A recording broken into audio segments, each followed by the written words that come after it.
Today we're going to talk about Noel and its key account analysis and sales strategy. Noel was founded more than 100 years ago in 1916. It is the leading brand in the market with more than 70% of the market share. They have cookies for everybody. They have sweet cookies, for example, Festival and Ducale. They have salty, saltine, healthy. They have, for example, Tosh and Kigo. Their purpose and mission is to lead the biscuit market. They are already doing that, but they want to focus on innovation, sustainability, high quality products, and they want to double the sales from 2020 in 2030. We have here the SWOT analysis, so we can see that the strengths are that, for example, Noel is the leading brand in the market. They are innovating and being sustainable. For example, Tosh is a brand that has a seal about being CO2 neutral. They have a huge distribution network with Comercial Nutresa, and all their brands like Ducales, Festival, Saltín are very well known and loved. Some of the weaknesses is that the production costs are very high. They have a factory here in Guayabal, and they are focused on volume, having a high production cost for some of the products that are not so high in volume. The brand recognition abroad is very limited, and they depend a lot on the distribution channels because all the distribution is made by Comercial Nutresa. Some opportunities, we are seeing that, for example, gluten-free is growing in demand, as well as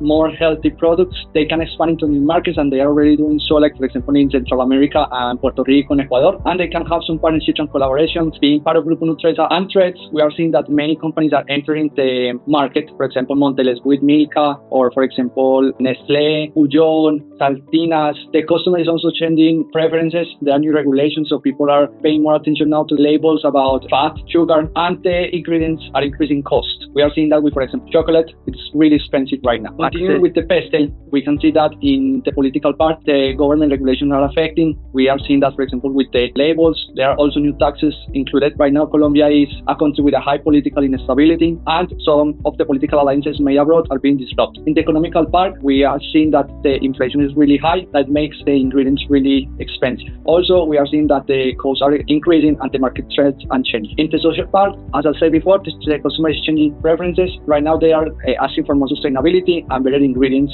for their health. In the technological part, we are seeing that digital market is increasing. In the part of the factory, automation is really important, and new energies. In the environmental part, we are seeing that climate change is affecting raw materials, for example, chocolate and sugar. Waste management is being really important. And in the legal part, we are seeing about the stamps and seals. We also need to think about the different legal terms in each country. For example, in Ecuador, there are no seals, but it's like different regulations, and we have to also comply with the sanitary regulation. In competitive rivals, we can see that there are many competitors. For example, Oreo, Ujon. Here in the market, we also have many domestic players like Colombina. But Noel has an advantage, and that is the huge market share. Being the leader allows them to have many advantages against that kind of competitors. In trade of new entrants, we are seeing that many international players are entering. We just heard that, for example, some companies want to buy Noel, so that means that they are going to be able to enter this market. But right now, the Colombian market is very volatile, so maybe it is not going to be such accessible market for many companies. In supplier power, there is a low power. The company has many suppliers, and they even own some of the suppliers. For example, the flour is sent by a supplier in Santa Marta owned by Noel. In buyer power, consumers has a moderate power because they have many options and brands to share from. And in terms of substitutes, it's also moderate because many substitutes are present. For example, candy, baked goods, snacks. People have many choices to choose from. Okay, so now we're going to enter the matrix and what we decided to do. First, we're going to see the main clients of Noel. So we have, for example, the first one is Supermercados Estrella with 13 billion sales. We also can see the unit sold and the market share. We see that Supermercados Estrella is a really important customer because it has many market share.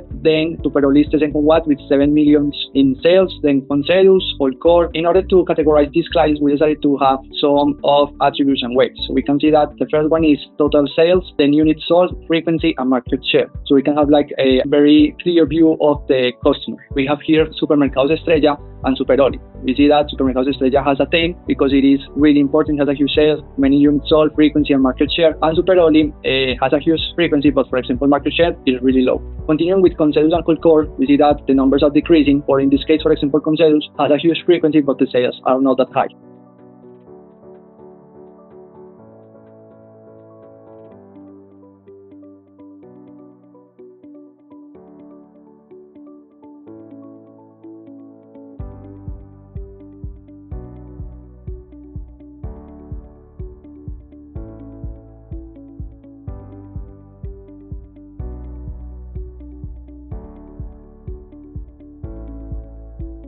Taking all of this into account, we can have these portfolio metrics. We see that down the table, we see also from a full, as I said, so they are street-like customers. We can see that in the top left corner, the Supermercado Estrella is the best customer and is a strategic customer, but also Concedus enters in this group of strategic customers. In star customers, we have Super Oli. In status customers, we have Martin Antonio Corpora and Interpre.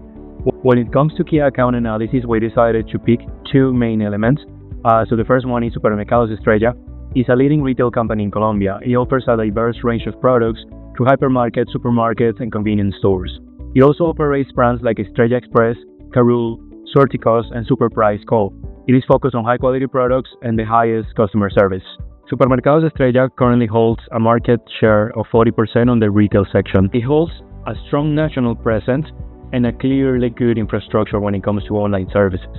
It is also known for its innovation in retail formats and a customer-centric approach. We can divide its segments into middle upper class for Carul, price-sensitive customers for Price Co, and urban customers for Estrella Express. When it comes to the company objectives, Supermercados Estrella is focusing on a digital transformation, operational efficiency, and improvement on customer experiences. For medium-term strategies, they're focusing on an expansion on unserved regions, sustainability goals, and innovation when it comes to retail technologies and distribution. For long-term objectives, the company is aiming to be a regional leader, diversify its products and service capabilities. When it comes to financial status, the company is boosting growth in revenue. But we'll need to keep in mind the lower net margin for 2024, at least on the first Q, something that indicates that operational costs might be a little bit inefficient. Things to keep in mind when it comes to treating the key account management. Analyzing their internal value chain, we can see a strong inbound logistics, operations, outbound logistics, clear marketing and sales perspective, and an excellent service. Some support activities also supporting the increase on operational costs are the free infrastructure, human resource management, and technology development. Aiming to strategize with Supermercados Estrella as a key account, we'll need to first develop a key account management, a task that is already being done successfully for procurement and any purchase in the future, and promote regular meetings to discuss performance, address concerns, and explore new opportunities. When it comes to product offerings and innovation, it is a great idea to keep boosting the product white label approach, something that is already successfully happening, and innovating in trends such as sustainability and healthy food. When it comes to a sales and marketing approach, joint promotions collaborating with the store would be a great idea, smart shelf technology implementation, and a sales training being able to implement Noel's branding strategy. For sustainability initiatives and overall packaging implementation and aligning with Estrella's goal is what we recommend.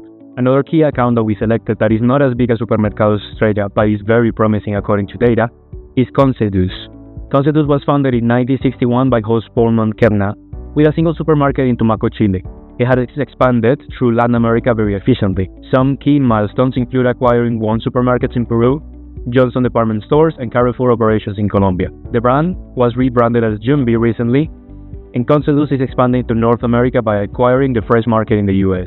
Today, Concedus operates over 1,000 stores across Latin America, employing more than 100,000 people. Concedus currently holds a dominating position of around 8% market share in retail. It has extensive operations and diverse business segments, and it has a competitive edge through strategic initiatives and a broad presence. Its segment holds two supermarkets, home improvements, department stores, shopping centers, and financial services. Some of the company objectives for the short terms are an expansion and modernization, investing around $641 million for 2024. It also aims to enhance its e-commerce presence to a digital transformation, and when it comes to medium strategies, it aims to increase the market penetration and implement sustainability strategy. For long-term objectives, it aims to hold a sustained growth and implement innovation and adaptation strategies. When it comes to a financial analysis, we can see a revenue growth of 26.5% year-over-year, driven by acquisitions and a strong performance in supermarkets and shopping centers, accompanied by a positive net margin value, always growing and always better. Doing a quick analysis of Concedus' internal value chain, we can see they have a very robust inbound logistics operation that are tailored for each one of their deployments, outbound logistics that are efficient and cover all of their distribution channels, marketing and sales with a strong branding presence, and excellent customer service and after-sales support. Their support activities are always boosted by a firm infrastructure, human resource management, up-to-date technology development, and a great procurement emphasis. Some strategies that we suggest for Concedus moving forward, keeping in mind that they are the third largest buyer for Noel, we can first starting to target the market analysis, diving deeper into customer preferences and purchasing behaviors. They have irregular meetings to analyze performance of each one of these possible ideas, optimizing product offerings, while we need to diversify and have seasonal deployment, need to also understand the initial point, targeting a specific market and analyzing how we can improve from moving them into the third position to the first one. Another really important implementation is to improve logistics efficiency, enhancing inventory management and collaborative logistics planning. Finally, another necessary implementation is to leverage data and technology, implementing advanced analytics and sales forecasting. So Noel wants to find companies from abroad to whom he can export his cookies, crackers that are salted or sweet, since these two products are the most requested in exports of the products that Noel has. For this, we enter Legiscomex and look for Noel's export to corroborate the data of the products that are most exported. Then we did a search to see which countries Noel exports the most to. Then we also wanted to look at the harmonized tariff code for salted or flavored cookies, even with cocoa added, to see which countries they were exported to the most. Finally, we realized that one of the best markets was the United States. Therefore, it will be the market in which we will focus to search for our potential clients, because its values were the highest in the two types of research we spoke about previously. Then we decided to see which companies Noel exported to the US, and then they have 4 customers there. We also wanted to know who Noel's competitors were, and these competitors we were looking for had to have exported the same tariff code from Colombia to the United States. After that, we found the companies that Noel's competitors export to in the US. The companies that we previously reviewed were filtered and led us to the fact that these 3 were the most relevant to be potential clients of Noel in the United States. So tariff codes may vary from country to country. Up to the 6-digit level, the HS is uniform in all countries that adopt it. However, countries may add additional digits to provide more detailed product descriptions. Some of the reasons could be because of adjustments they need to make for statistics or details of the products. In the United States, the code that Noel will be using is divided into these 4 harmonized tariff codes, so we need to make sure we meet one of them or all of them. After knowing all of these, we plan to attend 2 trade shows and 2 exhibitions in the United States in 2024 to strategically approach the market. Trade shows and exhibitions are crucial when you want to enter into a market. The trade shows are the ones that will help you build strategic networks, explore industry trends, and create business opportunities, and are focused on B2B interactions. On the other hand, exhibitions allow you to showcase your product to the general public, including potential consumers. They are a special opportunity to promote brand awareness and engage in activities with your potential consumers. We are going to these 2 trade shows. One is crucial for international companies entering or expanding in the US market, and the other one is one of the largest annual events for the feed industry, including many attendees from the broader fruit industry. We are going to these 2 exhibitions in the US. One is the largest specialty food event in North America. The other one is more focused on the West Coast of the United States, where there are more healthy conscious consumers. It is important to search for Noel's potential buyers. Here is one of Noel's potential buyers of cookies, and we found Diana Barberi, who is the CFO in this company. Last but not least, we will send a message through LinkedIn to Diana and all the other contacts who work and are decision makers in the companies that can be Noel's potential clients. Thank you for watching.